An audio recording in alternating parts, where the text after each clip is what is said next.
Hello class 10th, how are you? This is for class 10 CBSE board.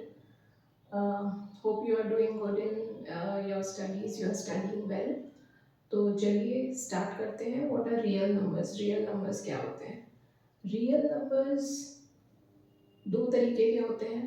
देखिए, पहले numbers ही दो तरीके के होते हैं, एक रियल होते हैं और एक अनरियल होते हैं. रियल नंबर्स कौन से होते हैं? दो तरीके के होते हैं, rational numbers and irrational numbers. Unreal numbers आप हायर क्लासेस में पढ़ेंगे. तो रियल नंबर्स दो तरीके के हैं, rational numbers and irrational numbers. Rational numbers कौन से होते हैं?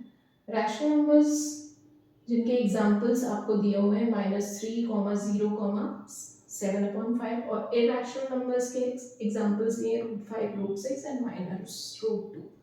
तो चलिए पहले हम लोग नीचे से स्टार्ट करते हैं, क्योंकि नीचे से जो नंबर्स हैं वो आपको ज़्यादा पता है. तो नेचुरल नंबर्स क्या होते हैं? नेचुरल नंबर्स को हम लोग डिनोट करते हैं n से. ठीक है, तो सबसे पहली बात जो आपको याद रखने वाली है वो है नेचुरल नंबर्स हम लोग किस चीज़ से डिनोट करते हैं, किस अल्फ़ाबेट से डिनोट करते हैं, वो है n से. अब उनके एग्जाम्पल्स क्या है? 1, 2, 3 एंड सो ऑन, चलते चले जाएंगे. बहुत सारे नेचुरल नंबर्स हैं, चलते चले जाएंगे इन्फिनिटी तक, सो ऑन, चलते चले जाएंगे. तो ये नेचुरल नंबर्स हैं. अब नेचुरल नंबर्स के अंदर आप जीरो ऐड कर दीजिए. नेचुरल नंबर्स में आप जीरो ऐड कर दीजिए तो आपको क्या मिल जाएगा? Whole numbers. होल नंबर्स मिल जाएगा. नेचुरल नंबर्स में आप जीरो ऐड कर दीजिए तो आपको क्या मिल जाएगा? Whole numbers. होल नंबर्स किससे डिनोट होते हैं? कौन से अल्फाबेट से डिनोट किए जाते हैं? W से. W किससे? होल नंबर्स किससे स्टार्ट होता है? 0, 1, 2, 3 इन सब से स्टार्ट होता है. तो दैट मीन 0 से स्टार्ट होता है और इंफिनिटी तक जाता है. तो ये 1 से स्टार्ट होता है नेचुरल नंबर्स और 0 से स्टार्ट होता है होल नंबर्स, क्योंकि हम नेचुरल नंबर्स में जब 0 ऐड कर देंगे तो हमें क्या मिल जाएगा? होल नंबर्स मिल जाएगा. तो 0, 1, 2, 3, 4 ये इस तरीके से इंफिनिटी तक जाएगा. अब इन होल नंबर्स में हम नेगेटिव इंटीजर्स को ऐड कर देंगे. अब नेगेटिव इंटीजर्स आपको पता है क्या होते हैं? -3, -2, -1, -4, -5, -6. Zero is neither negative nor positive. Zero कुछ नहीं है, ना तो पॉजिटिव है ना ही नेगेटिव है. जीरो की अपनी एक खुद की पहचान है, वो ना तो नेगेटिव नंबर है ना ही पॉजिटिव नंबर है.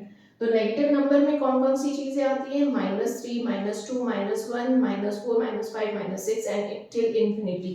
ये गोज टिल इंफिनिटी. तो इस नेगेटिव नंबर्स में अगर होल नंबर्स हम ऐड कर देते हैं तो हमें क्या मिल जाता है? इंटीजर्स. अब इंटीजर्स को हम कौन से अल्फाबेट से डिनोट करते हैं? I या Z से. इंटीजर्स को हम कौन से अल्फाबेट से डिनोट करते हैं? I या Z से. तो अब इंटीजर्स कौन से नंबर्स होते हैं? आपको याद होगा जब आपने पढ़ा होगा, 0 से बीच में 0 हम मार्क करते हैं, यहाँ पे पॉजिटिव इंटीजर्स जाते हैं और यहाँ पे नेगेटिव इंटीजर्स जाते हैं. ये लाइन दोनों ही तरफ इंफिनिटी से आगे बढ़ती है, दोनों ही तरफ इंफिनिटी से आगे बढ़ती है. तो ये क्या हो जाएगा? 1, 2, 3 और यहाँ पे -1, -2, -3. ये इंफिनिटी से जाएंगे तो ये इंफिनिटी तक जाएंगे दोनों साइड से, तभी यहाँ पे एरो लगाया हुआ है. तो 1, 2, 3, -1, -2, -3 और 0 बीच में. तो ये क्या हो गए? Positive integers 0 and negative integers.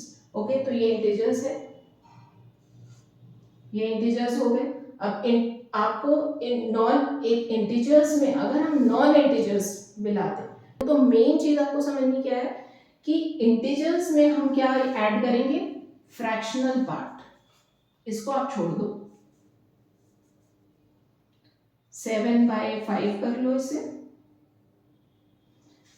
तो हम इसमें फ्रैक्शनल पार्ट्स को ऐड कर देंगे. फ्रैक्शनल पार्ट्स को ऐड कर देंगे. फ्रैक्शन तो आपको पता ही है, 2/5, 3/7. तो ये फ्रैक्शनल पार्ट्स जब हम इंटीजर्स में ऐड कर देते हैं, जब हम फ्रैक्शनल पार्ट्स इंटीजर्स में ऐड कर देते हैं तो हमें क्या मिल जाता है? Rational numbers. रैशनल नंबर्स क्या होते हैं? जो कि हमारे इंटीजर्स में फ्रैक्शनल पार्ट्स को जब हम ऐड कर देते हैं तो हमें क्या मिल जाता है? रैशनल नंबर्स मिल जाता है. ये रैशनल नंबर्स को हम लोग कैसे डिनोट करते हैं? Q एंड R से. Q या फिर R से. Q से भी डिनोट होता है, R से भी डिनोट होता है. इसके एग्जांपल्स क्या है? -3, 0, 7/5. ये अभी हम देखेंगे. इरैशनल नंबर्स कौन से हो गए?